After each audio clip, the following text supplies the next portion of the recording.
जम्मू कश्मीर के कुपवाड़ा में सुरक्षा बलों ने 2 आतंकियों को मार गिराया। किरण सेक्टर में घुसपैठ की कोशिश नाकाम। संदिग्ध गतिविधि दिखाने के बाद सुरक्षा बलों ने इलाके की घेराबंदी की। सर्च ऑपरेशन जारी।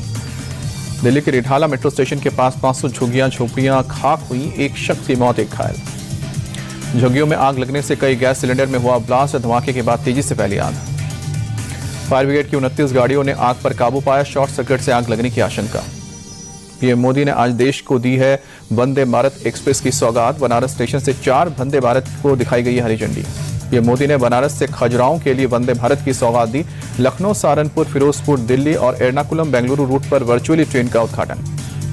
वाराणसी में पीएम मोदी बोले, आज भारत तेज गति से आगे बढ़ा है, इंफ्रास्ट्रक्चर से ही विकास संभव। पीएम मोदी बोले, तकनीक के क्षेत्र में बेहतर काम हो रहा है। हमारी सरकार आने के बाद तेज गति से विकास के कार्य हुए हैं। 160 से ज्यादा नई वंदे भारत ट्रेनें चलाई गई हैं। पीएम मोदी का बीती शाम वाराणसी पहुंचने पर जोरदार स्वागत हुआ। प्रधानमंत्री के रोड शो के दौरान कार्यकर्ताओं ने फूल बरसाए। तेजस्वी यादव की आज बिहार में तूफानी 18 रैलियां। जमुई, नवादा, गयाजी, बेलागंज, अतरी और जहानाबाद में करेंगे जनसभाओं को संबोधित। प्रियंका गांधी आज बिहार में 3 जनसभाओं को संबोधित करेंगी। दोपहर 12 बजे कदवा, 1 बजे बरारी और 3 बजे पूर्णिया में करेंगे वोट अपील। बिहार के गोपालगंज में दलित वोटर्स की पिटाई। किसे वोट दिया नहीं बताने पर दबंगों ने 3 युवकों को पीटकर घायल किया।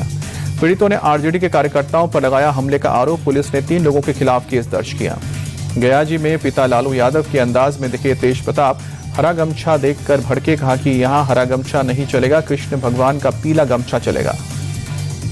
पटना एयरपोर्ट पर तेज प्रताप और रवि किशन की हुई मुलाकात। रवि किशन ने कहा कि समाज सेवा करने वालों का हमेशा बीजेपी में स्वागत है। बिहार के पूर्णिया में गृह मंत्री अमित शाह का रोड शो। कहा कि 160 सीट जीतकर बिहार में एनडीए की सरकार बनेगी। सीएम योगी ने आरजेडी से जनता को किया आगाह। कहा कि ये वही लोग हैं जो पहले केरोसिन तेल बेचकर अंधेरा करते थे, फिर डकैती भी करते थे। तेजस्वी यादव ने अररिया में लोगों से की अपील। कहा कि नौकरी समेत तमाम सुविधाओं के लिए आरजेडी को जिताएं। सपा के चीफ अखिलेश यादव ने बिहार के रोहतास में की जनसभा। कहा कि वोटिंग से पहले भले आधी सीट पर हुई हो, लेकिन तेजस्वी यादव का सीएम बनना तय हो गया है।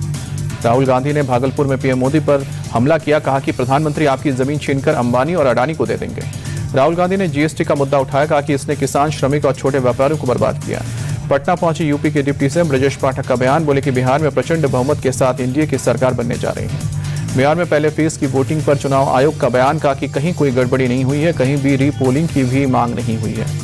दिल्ली के आईजीआई एयरपोर्ट पर एटीसी में आई तकनीकी खराबी। 24 घंटे में ठीक शुक्रवार को 800 से ज्यादा उड़ानें प्रभावित हुई।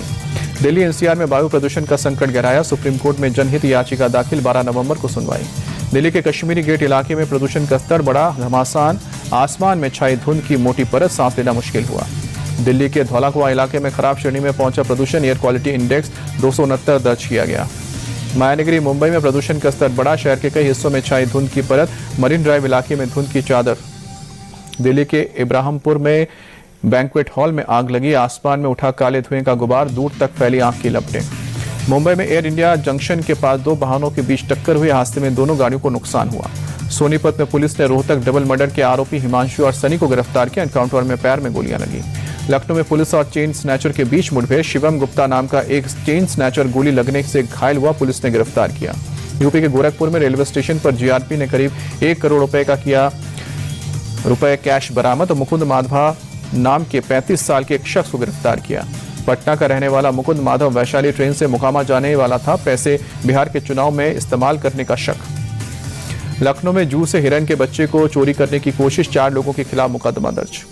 बीजेपी के वरिष्ठ नेता लालकृष्ण आडवाणी का आज जन्मदिन। प्रधानमंत्री ने ट्वीट करके शुभकामनाएं दी। बेंगलुरु पहुंचे आरएसएस प्रमुख मोहन भागवत ने एक कार्यक्रम को संबोधित किया। बोले, समाज केवल कानून से नहीं चलता, समाज संवेदना से चलता, एक अपनापन होता है। मोहन भागवत का बयान। बोले कि ये अपनापन जो है वही हम सभी लोगों का मूल्य स्वरूप है। सभी में एक ही अस्तित्व है, उसी को हमारी परंपरा ब्रह्म या ईश्वर कहते हैं। बागेश्वर धाम के पीठाधीश्वर पंडित धीरेन्द्र शास्त्री की सनातन एकता पदयात्रा का आज दूसरा दिन। दिल्ली के डेरा भाटी कला गांव के जिरखोत मंदिर से शुरू की यात्रा।